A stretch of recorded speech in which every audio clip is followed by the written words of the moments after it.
Hello दोस्तों, स्वागत है आपका एनवी एजुकेशन में। तो आज हम स्टार्ट कर रहे हैं चैप्टर 13 का क्वेश्चन नंबर 10 से। इससे पहले जितने सारे सवाल करवा चुका हूँ इस चैप्टर के, उन सभी के लिंक्स जो हैं नीचे वीडियो के डिस्क्रिप्शन बॉक्स में आपको मिल जाएंगे।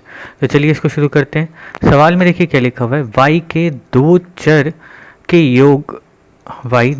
योग के समान है, जिसका एक x चर के साथ सरल समानुपाती है और दूसरा जो है वो x चर के साथ व्युत्क्रमानुपाती है। अब ये जो लिखा हुआ है ना, इसका मतलब क्या है देख लीजिए। क्या है कि दो चर के योग के समान है, मतलब ऐसा है कि y जो है, ऐसा लिखा है y, मान लिया वो जो दो चर है वो m और n है, तो m और n के योग के बराबर है। ओके, ये हमारा पहला इक्वेशन। अब यहाँ पर क्या बोल रहा है कि इसमें से एक चर यानी m, मान लिया जो m है वो क्या है, x के साथ सरल समानुपाती है और जो n है वो x के साथ व्युत्क्रमानुपाती है। ओके, अब हमें यहाँ पे m और n का वैल्यू निकालना होगा। तो यहाँ से m बराबर क्या लिख सकते हैं, क्योंकि यहाँ पे देखिए दो कांस्टेंट आएगा, तो दो कांस्टेंट आएगा तो हम कांस्टेंट्स को अलग अलग नाम दे करके लिखते हैं। तो यहाँ पे मान लिया ये क्या है, k1x है और इसमें n इक्वल टू k2/x हो गया। ठीक, तो यहाँ पे m का वैल्यू निकला और n का वैल्यू निकला। अब हम पुट करेंगे y इक्वल टू क्या हो जाएगा, m प्लस n लिखा हुआ है यानी कि k1x प्लस n के बदले में क्या लिखेंगे, k2/x।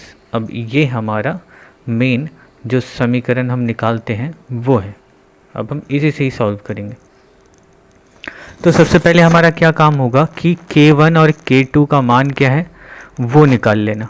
ठीक है, तो देखिए इसके लिए क्या दिया हुआ है, जब x बराबर 1 है तो y बराबर -1 है। ठीक है, ये एक इन्फॉर्मेशन है। और दूसरा क्या है, जब x बराबर 3 है तो y बराबर 5 है। तो एक एक करके हम इस्तेमाल करेंगे। जब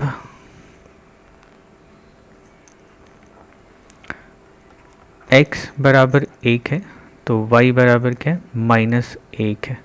ओके, ठीक है, तो अब इसको पुट करते हैं। तो यहाँ पे x और y का मान रखने पर हमें क्या मिल जाएगा, तो y इक्वल टू, अच्छा सॉरी, मान रखना है ना यहाँ पे, तो -1 बराबर k1 गुना 1, ये x का मान जो 1 है वो, प्लस k2/x का मान जो 1 है वो। तो यहाँ पे हमारा समीकरण कैसा हो गया कि -1 बराबर k1 प्लस k2। तो ये हमारा तीसरा समीकरण है। ठीक है, चलिए अब वापस से हमारे पास और एक जानकारी क्या है कि जब x इक्वल टू 3 है तो y इक्वल टू 5 है। अब इसको इस्तेमाल करेंगे और एक और इक्वेशन बनाएंगे। ठीक है, क्योंकि हमारे पास दो है ना, k1 और k2, तो इन दोनों का मान निकालने के लिए हमें दो समीकरणों की ज़रूरत पड़ेगी। तो फिर से जब x बराबर 3 है तो y बराबर 5 है। ओके ओके, तो वापस से वही सेम, तो x और y का मान रखने पर, x और y का मान समीकरण 2 में रखने पर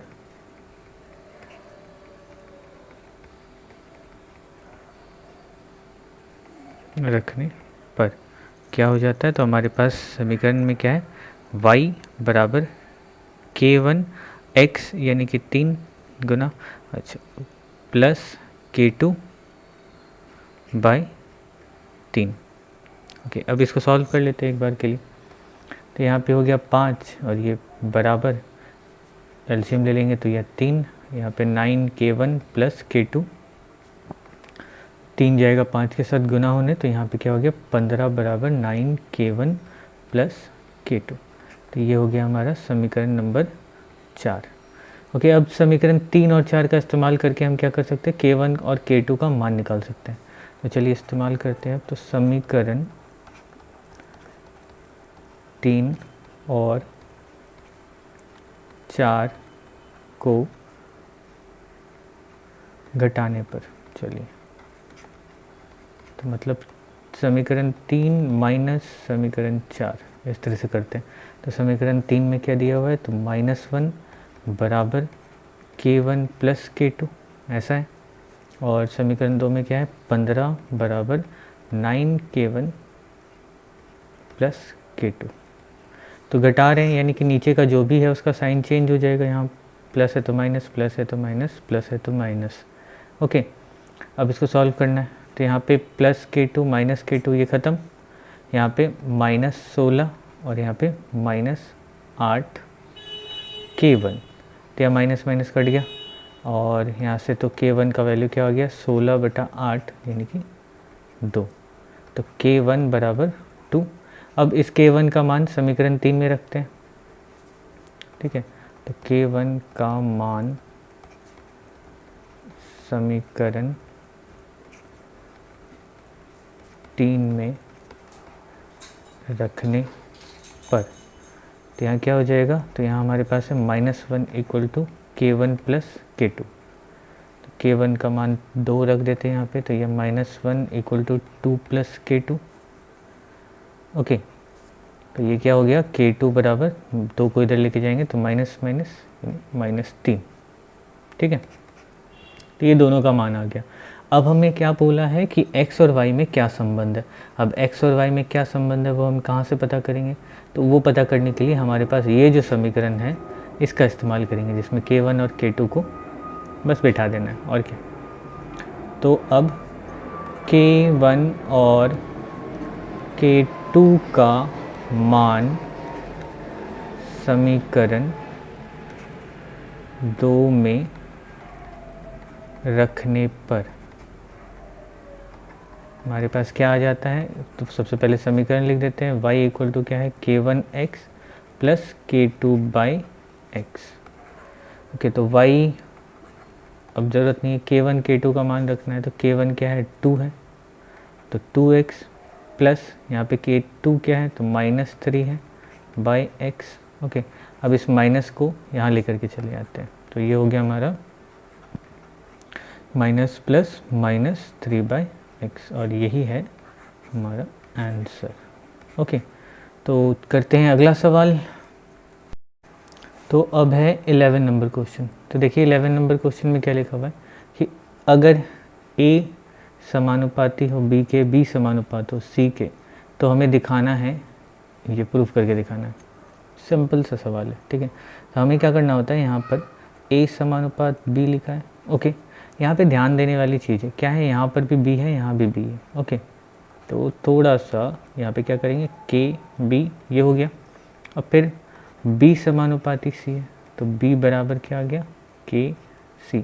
अब यहाँ पे b का मान है k × c, तो हम क्या करेंगे, यहाँ पर भी b का मान रख देंगे। तो जिसका जिसका वैल्यू हमारे पास पता है, तो वो सारा का सारा हम वैल्यूज़ जो है वो अपने अपने जगह पर रख देते हैं।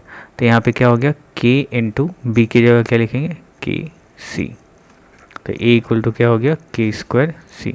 ये है एक और ये है एक, ठीक है। तो चलिए अब सवाल को शुरू करते हैं। तो सवाल में क्या है, तो है अच्छा a³ b³ plus b³ c³ plus c³ a³ समानुपाती है abc a³ plus b³ plus c³ के। ओके, इसको प्रूव करके हमें दिखाना है। तो हम क्या करेंगे, यहाँ पर सिंपल सा लॉजिक है, ठीक है। हमें क्या करना है, इसको और इसको बराबर दिखाना है, ठीक।